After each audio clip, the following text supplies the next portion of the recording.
Colombia is reeling from a devastating wave of violence that has left at least 18 dead and dozens injured, plunging the nation into its deepest security crisis in decades. But here's where it gets even more alarming. These attacks, seemingly coordinated, have exposed the fragility of Colombia's peace process just as the country prepares for critical elections next year.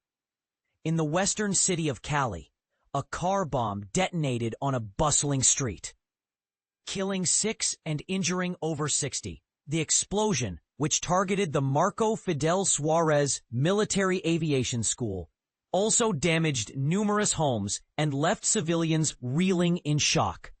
An eyewitness described the moment to AFP, saying, "There was a thunderous sound of something exploding near the airbase." Earlier that same day, a separate incident unfolded in a rural area outside Medellin, where a police helicopter was struck by a drone, crashing to the ground and killing all 12 officers on board. The helicopter had been on a mission to eradicate coca leaf crops, a key ingredient in cocaine production. Images of thick black smoke rising from the forested area of Amalfi quickly spread on social media, amplifying the sense of chaos. And this is the part most people miss. Both attacks have been attributed to dissident factions of the now defunct Revolutionary Armed Forces of Colombia, FARC, a group that was supposed to have laid down its arms as part of a historic peace agreement.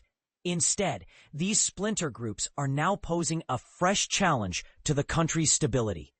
Cali's mayor, Alejandro Eder, responded swiftly by declaring martial law in the city, banning large trucks from entering, and offering a $10,000 reward for information leading to the perpetrators. Meanwhile, President Gustavo Petro and military leaders convened a Security Council meeting to devise additional protection measures for citizens. The Ministry of Defense issued a stern warning on social media. The state will not yield to terrorism. These crimes will be pursued and punished with the full force of the law.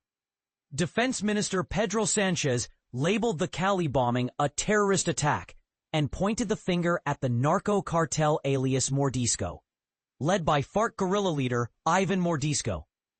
He argued that the attack was a desperate reaction to the government's crackdown on drug trafficking in key regions like Valle del Cauca, and Nariño. But here's the controversial part. While the government frames these attacks as a response to their anti-drug efforts, critics argue that the resurgence of violence is a direct result of the incomplete implementation of the peace agreement.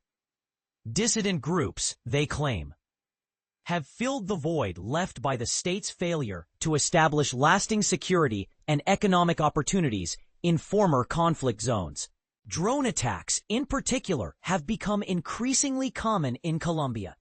In 2024 alone, 115 such attacks were recorded, most carried out by illegal armed groups.